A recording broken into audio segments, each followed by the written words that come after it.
یہ قرآن کی آیت ہے، سورہ احزاب ہے۔ ان اللہ و ملائکتہ یصلون علی النبی یا ایھا الذین آمنوا صلوا علیہ وسلموا تسلیما ان الذین یؤذون اللہ۔ یہ جو آیت ہے اس کے بعد پھر یہ آیت ہے۔ درود و سلام کی آیت سن کر لوگ خوش ہوتے ہیں، تو اس آیت کے ترجمے پر لوگ کیوں پریشان ہوتے ہیں؟ یہ تو دونوں ملی ہوئی آیتیں ہیں۔ ان اللہ و ملائکتہ یصلون علی النبی یا ایھا الذین، اس پر سبحان اللہ کیوں نہیں آتی؟ وہ تو کہتے ہیں، وہ تو کی کہتے ہیں حق نبی، تو اتنے کیوں نہیں کہتے بے شک؟ اس لیے کہ اقبال کہنا ہے بدل دیا رخ مشرق کو تو نے اے مغرب، تیری ہوا سے بچائے خدا زمانے کو۔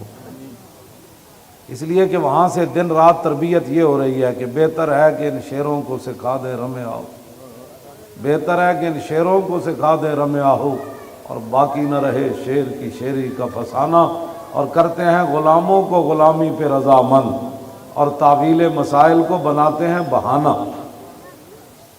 یہ امام تقی الدین سبکی ہیں جنہوں نے، میں صرف اس کے اندر جو آپ نے بات شروع کی ہے نا وہاں سے میں آپ کے سامنے، یہ پوری کتاب ہے اور اس کے تقریباً عربی میں ہے، اس کے تقریباً 750 کے قریب صفحات ہیں۔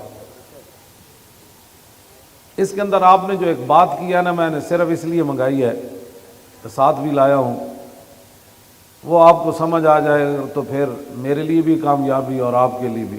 آپ فرماتے ہیں مجھ سے ایک فتویٰ پوچھا گیا گستاخ رسول کے بارے میں، ایک عیسائی نے حضور کے خلاف بات کی، تو فرمایا کہ میں نے پھر فتویٰ لکھا کہ اس نصرانی کو قتل کر دیا جائے، عیسائی کو، جس طرح کعب بن اشرف کو حضور نے قتل کروایا، اور اسی میں حضور کی عزت ہے اور اسی میں حضور کے دل کا سکون ہے۔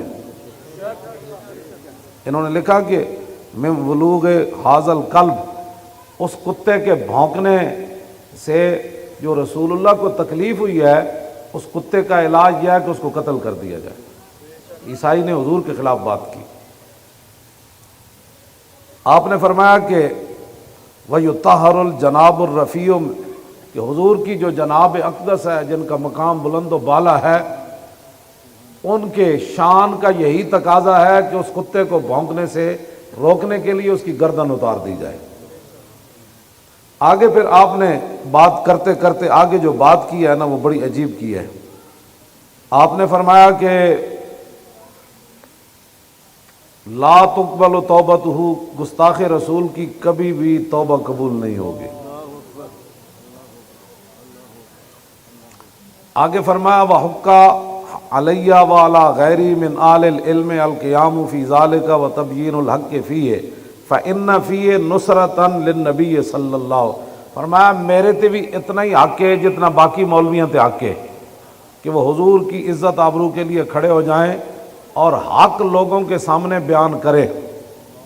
اور آگے فرمایا کہ اسی میں حضور کی مدد ہے۔ رسول اللہ کی کوئی مدد کرنا چاہتا ہے نا تو درود شریف پڑھ کے اس میں اپنے فائدے تلاش کرتا ہے۔ فرمایا حضور کے دشمنوں کے خلاف کھڑا ہونا یہ حضور کی مدد ہے۔ آگے پھر قرآن کی آیت لکھی، فرمایا وَلِيَعْلَمَ اللَّهُ مَن يَنصُرُهُ وَرُسُلَهُ بِالْغَیبِ إِنَّ اللَّهَ قَوِیٌّ عَزِیزٌ۔ یہ سورہ مجادلہ کی آیت نمبر 25 ہے۔ فرمایا کہ اللہ صرف یہ دیکھنا چاہتا ہے کہ اللہ کی مدد کون کرتا ہے اور اس کے رسولوں کی مدد کون کرتا ہے، بالغیب، بن دیکھے۔ اور کوئی دیکھ نہ رہا ہو پھر بندہ اللہ کی مدد کرے، اللہ تو مدد سے پاک ہے، مراد ہے کہ اس کے دین کی مدد کرے، مراد یہ ہے کہ اس کے رسول کی مدد کرے، دیکھ کوئی بھی نہ رہا ہو۔ فرمایا اللہ یہ دیکھنا چاہتا ہے کہ اللہ اور اس کے رسولوں کی مدد بن دیکھے کون کرتا ہے۔ آگے فرمایا اللہ تمہاری مدد کا محتاج نہیں، ان اللہ قوی، اللہ بڑی طاقت والا بھی ہے اور عزیز بھی ہے، غالب بھی ہے۔ آگے امام نے کیا لکھا، وَلَيْسَ لِي قُدْرَةٌ أَنْ أَنْتَقِمَ بِيَدِي مِنْ هَذَا الصَّابِّ الْمَلْعُونِ۔ فرمایا جب میرے پاس فتویٰ آیا تو وہ دوسرے ملک میں رہتا تھا ملعون، اور میں طاقت نہیں رکھتا تھا کہ اپنے ہاتھ سے اس کو قتل کروں۔ یہ مولوی ہے، یہ مولوی اور یہ پیر ہے، نہ ان سے بڑا کوئی پیر ہے نہ ان سے بڑا کوئی مولوی ہے۔ اور میں طاقت نہیں رکھتا تھا اس ملعون گستاخ رسول کو قتل کرنے کی۔ آگے ذرا کان کھول کر سننا ہے، جو کہتے ہیں ہمیں دل سے بڑا درد ہوا امام نے کیا بات کی ہے۔ آگے فرمایا کہ واللہ یعلم ان قلبی کارہ منکر، فرمایا اللہ جانتا ہے کہ میرا دل بڑا رنجیدہ ہے۔ جب سے میں نے سنا کہ اس نے حضور کے بارے میں بات کی ہے میرا دل بڑا پریشان ہے۔ یہ جو لفظ ہے نا، سونا کا پانی بھی ہونا تو اس کا حق ادا نہیں کر سکتے۔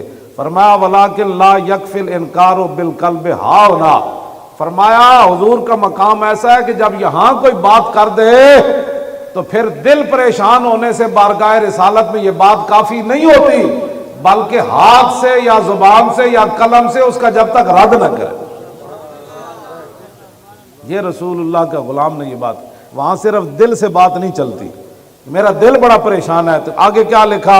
فَأُجَاهِدُ بِمَا أَقْدِرُ عَلَيْهِ مِنَ اللِّسَانِ وَالْقَلَمِ، آپ نے فرمایا پھر جو میرے پاس ہے، ہاتھ تو میرا وہاں تک پہنچا نہیں، اللہ نے مجھے قلم دیا تو میں نے حضور کی عزت پر یہ اتنی موٹی کتاب لکھی۔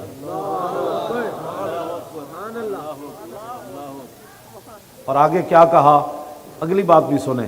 یہاں تو ایک تقریر کر کے ایک نعت پڑھ کے تو ایک لوگ دیگ پکا کے وہ سمجھتے ہیں نا ہم نے حضور کا حق ادا کر دیا۔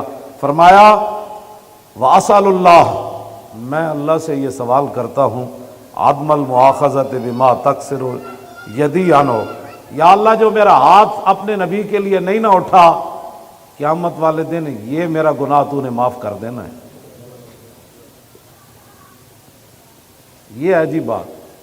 فرمایا میں نے کتاب اتنی اگرچہ بڑی لکھ دی ہے لیکن میں اللہ سے اس کوتاہی کی معافی کا طلبگار ہوں۔ اور آگے کیا بات کہی، فرمایا وَأَن يُنَجِّيَكَ مَا أَنجَى الَّذِي يَنْهَوْنَ عَنِ السُّوءِ، فرمایا ہفتے والے دن جو لوگ مچھلیاں پکڑتے تھے نا اور باز نہیں آتے تھے تو کچھ لوگ ان کو وہ برا کام کرنے سے روکتے تھے۔ فرماتے ہیں مجھے اللہ سے امید ہے کہ جس طرح اللہ نے ان کو بخش دیا نا، بھئی تم منع تو کرتے تھے باقیوں کو بندر بنا دیا، تو فرمایا قیامت والے دن جس طرح اللہ ان کو بخش دے گا نا، مجھے امید ہے کہ میں نے اپنے قلم سے حضور کی عزت پر اتنی بڑی کتاب لکھی، اللہ مجھے بھی بخش دے گا۔ اتنی بڑی کتاب اس کے اندر انہوں نے لکھی، یہ بات امام تقی الدین سبکی نے۔ آپ اپنے سینوں کو گندگیوں سے پاک کریں اور جب رسول اللہ کی بات آئے تو ادھر ادھر نہ دیکھیں۔ جس طرح اتنا بڑا امام ہو کے، اتنا بڑا ولی ہو کے، اتنا بڑا عالم ہو کے، اتنا بڑا محدث ہو کے، اتنا بڑا مجتہد ہو کے، اتنا بڑا مفسر ہو کے، اتنا بڑا فقیہ ہو کے کہتا ہے یا اللہ تیرے حبیب کے گستاخ پر جو میرا ہاتھ نہیں نہ اٹھا قتل کرنے کے لیے، قیامت والے دن مجھے اس کتاب کی وجہ سے معاف کر دے رہا۔ اور جو گستاخوں کے ساتھ کھڑے ہیں وہ بتائیں ان کا حشر کیا ہوگا۔